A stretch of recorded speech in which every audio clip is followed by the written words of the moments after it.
నందమూరి అభిమానులకు, ఎన్టీఆర్ అభిమానులకు, కళ్యాణ్ రామ్ గారి అభిమానులకు కృతజ్ఞతలు తెలియజేసుకుంటున్నాను. ఇక్కడికి వచ్చిన మీడియా మిత్రులందరికీ. చెప్పాలంటే ఈ స్క్రిప్ట్ కళ్యాణ్ సార్కి చెప్పినప్పుడు బాగుంది, బట్ మేడం ఒప్పుకుంటేనే చేద్దామన్నారు. అది మేడం చెప్పగానే యాక్సెప్ట్ చేయడంతో ఈ ప్రాజెక్ట్ ముందుకెళ్ళింది. దీన్ని నేను మేడంకి, సార్కి కృతజ్ఞతలు తెలియజేసుకుంటున్నాను. అండ్ మా ప్రొడ్యూసర్స్ నాకు ఏమి ఇబ్బంది పెట్టకుండా హ్యాపీగా ఈ సినిమా చేయడానికి కారణమయ్యారు.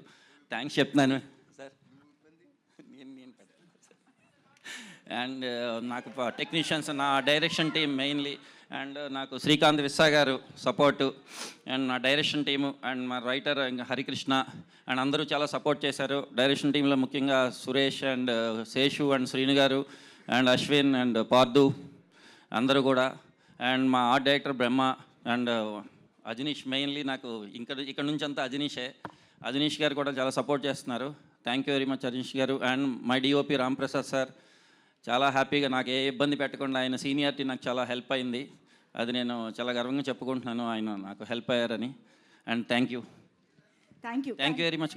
ప్రదీప్ గారు, యాక్చువల్లీ ఈ క్యారెక్టర్ విజయశాంతి గారిని తప్పితే ఇంకెవ్వరిని ఊహించుకుని రాయలేము, అసలు క్రియేట్ కూడా చేయలేము.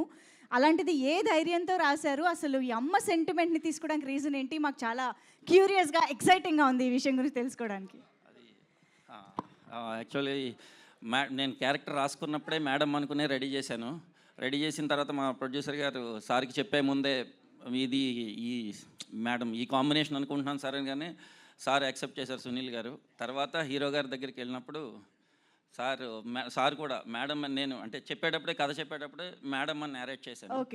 సరే నువ్వు మేడం చేస్తాను, వైజయంతి అని, అంటే నేను ఇన్స్పైర్ అయింది కర్తవ్యంలో మేడం క్యారెక్టర్. ఆ క్యారెక్టర్ని చూసి అలాంటి క్యారెక్టర్ మళ్ళీ మేడం చేస్తే బాగుంటుంది అనుకున్నాను. అలాగే ఈ క్యారెక్టర్ రెడీ చేశాను.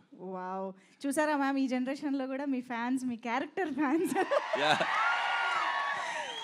సో ఎస్, ఇప్పుడు మీరు అమ్మ సెంటిమెంట్ని ఈ సినిమా ద్వారా తీసుకురాబోతున్నారు కాబట్టి, మీ రియల్ లైఫ్లో మీ మదర్తో ఉన్న ఏదైనా ఒక ఎమోషన్, ఏదైనా ఒక మూమెంట్ మాతో షేర్ చేసుకుంటారా? మా మదర్ చిన్నప్పటి నుంచి నన్ను చాలా బాగా చూసుకున్నారు. ఎందుకంటే ఫాదర్ సరిగ్గా ఉండేవారు కాదు, బట్ మదరే అన్నీ నాకు.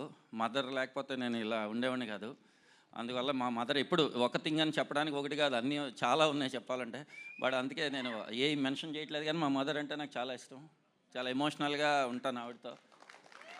అమేజింగ్. థ్యాంక్ యూ అండి, thank you so much. We are eagerly. Thank you very much.